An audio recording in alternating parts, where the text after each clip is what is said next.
안녕하세요. 김동섭입니다. 1월 12일 아침 시작하도록 하겠습니다. 오늘 새벽에 끝난 미국 시장은 장 초반에 하락을 했죠. 장 초반에 상승했다가 소비자 물가지수 연하를 받으면서 하락으로 전환을 했었다가요. 막판에 낙폭을 다 줄이고 보합으로 마감하는 상황이었습니다. 오늘 미국 시장의 화두는 12월 소비자 물가지수 CPI 발표였죠. 시장 예상치는 전월 3.12, 이번에 한 3.3을 예상했는데 그보다 조금 넘은 3.4%가 나왔고요. 근원 CPI는 시장 예상치가 4 밑으로 떨어져서 3.8이나 3.9 정도 예상을 했습니다. 그런데 근원 CPI는 3.9가 나왔죠. 그래서 일단 4% 아래로 내려온 것은 그나마 인플레이션이 둔화되고 있구나, 이런 해석을 할 수 있죠. 물론 이 근원 CPI는 에너지와 식료품이 제외된 거잖아요. 그래서 포함된 거는 높아졌기 때문에 포함된 거로는 금리는 인플레이션이 다시 오르고 있어서 금리 인하이 좀 어려운 거 아닌가, 이런 식으로 해석을 할 수도 있죠. 그래서 시장이 이번 소비자 물가지수를 통해서 그 조기 금리 인하가 예상만큼 빠르지 않을 수 있다, 뭐 이런 식으로도 좀 시장을 해석을 하는 것으로 예상을 하고 있습니다. 특히 그 매파에 해당되는 클리블랜드 연은 총재인 로레타 메스터 같은 경우에는 3월은 금리 인하하기엔 너무 이르다, 뭐 이런 식으로 발언하고 있습니다. 어저께까지만 해도 3월 금리 인하 가능성이 60%대 초반이었는데요. 점점 떨어지고 있는 그런 상황이다, 이렇게 보시면 될 것 같고요. 오늘 미국 시장은 마이크로소프트사가 하고 메타가 주가를 끌어올리는 모습이었는데요.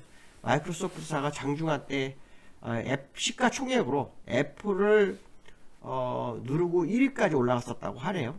인공지능 영향으로 0.49% 상승을 했다고 합니다. 시총 1, 2위를 다투는 경우가 사실 드물죠. 우리나라 같은 경우는 1위와 2위가 너무 차이 나기 때문에 다툴 자체도 없는데요. 미국은 다투면서 주가를 끌어올려주고 있는 그런 형국의 모습이 있다, 이렇게 보시면 될 것 같고요. 미국 유조선이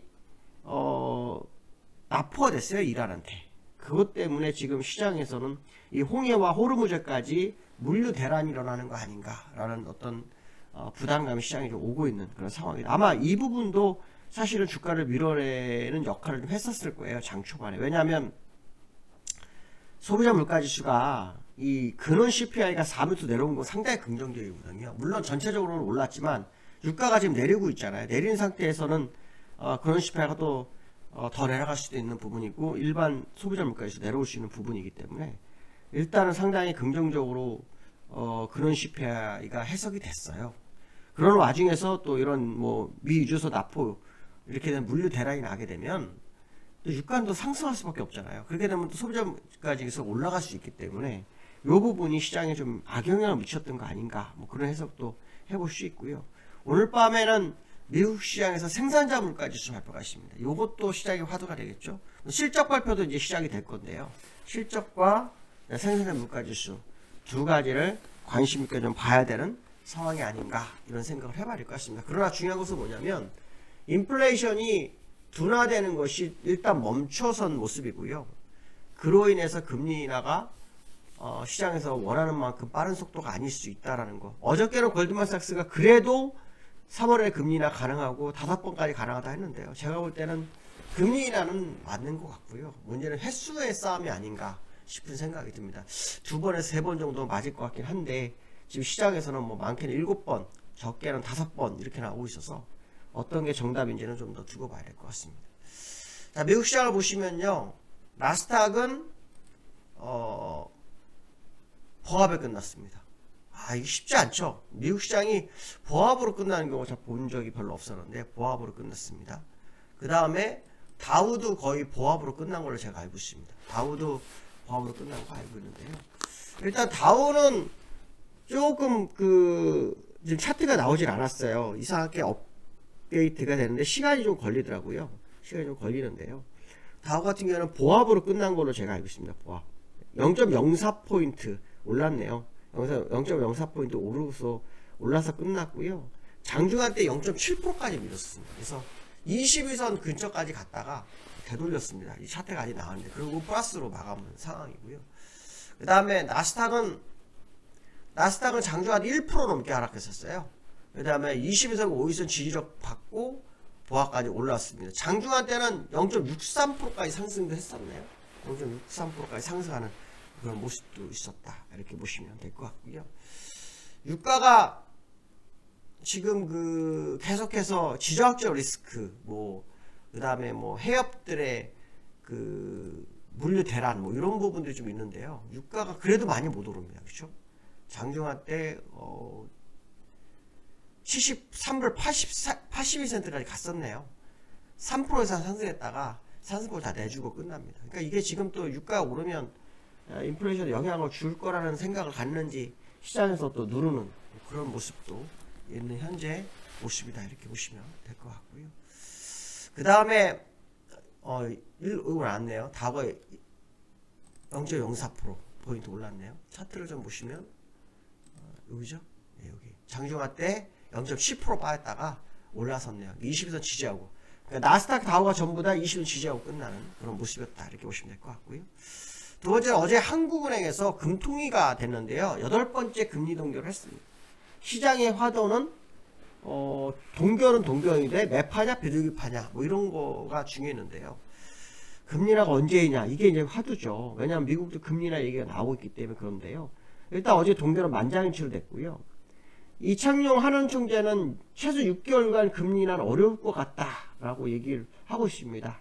그 이유 중에 하나는 이제 부동산 가격에 자극을 줄 수 있기 때문에, 그 가능성 때문에 사실 부담스럽다 이런 식의 얘기를 하고 있는데요. 전문가들은 이름은 7월부터 인하를 예측하고 있고요. 올해 많게는 1% 정도까지. 현재 금리는 3.5%죠. 사실 미국과 우리나라 금리 차가 있기 때문에 미국이 내려도 우리나라는 미국만큼 빠른 속도로 내지는 못할 거라는 생각합니다. 왜냐하면 이 사이 이걸 이용해서 금리 차를 줄이려고 노력을 할 수 있는 그런 부분이 있기 때문에 그런 생각을 해야 될 것 같고요. 미국이 어저께 인플레이션 둔화가 됐기 때문에, 둔화가 이제 안 됐잖아요. 아시겠지만 근원 CPI를 제외하고는 인플레이션 둔화가 안 됐어요. 그래서 이 원달러가 되기는 어저께 1312원대에 끝났잖아요. 여기에서 1320원을 갔었어요. 1320원을 갔었고, 지금은 1313원, 그러니까 어제의 종가 부분에서 거래가 되고 있네요. 그래서 일단은 소비자 물가지수가 다시 3%대에서 조금 더 올라가고, 근원 CPI가 내려왔지만 원달러는 올라갔다 다시 제자리로 돌아오는 그런 모습이 있었다. 이렇게 말씀드리고 싶고요. 증시거래대금 회복세를 보이고 있다고 합니다. 증시대금이 회복세를 보이고 있는데요. 코스피가 2040까지 밀렸어요. 근데 코스피가 증시거래대금이 8조 9천억, 코스닥이 더 많습니다. 10조 2천억 이렇게 되어 있습니다.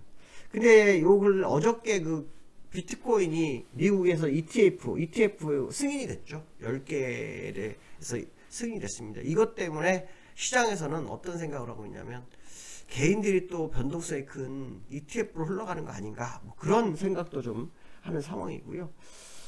그렇지만 제가 볼 때는 ETF가 된 게 꼭 올라간다는 보장은 없어요. 중요한 건 뭐냐면 비트코인이 이제는 투기 종목이 아니라 투자 종목이 됐다는 거. 이 정도가 되는 거죠. 이 정도가 되는데, ETF가 생겼다는 가격에서 누르기 위한 과정일 수도 있기 때문에 사실은 이쪽으로 접근하기 쉽지만 않을 수 있다. 그런 해석도 해볼 수 있고요. 어저께 외국인이 3조를 매도했죠. 이건 이제 2조 8천억은 삼성전자가 기관을 통해서 나온 물량이라 기관으로 잡힌 것으로 판단이 쓰고 있고요. 외국인은 받아줬습니다. 그나마. 그래서 외국인이 받아줬다는 게 포인트가 돼야 되겠다. 그래서 삼성 상속세 관련해서 2조 8천억을 외국인이 다 받아가는 상황이었다. 이렇게 보시면 될 것 같습니다. 자, 오늘 여기까지 하겠습니다. 감사합니다.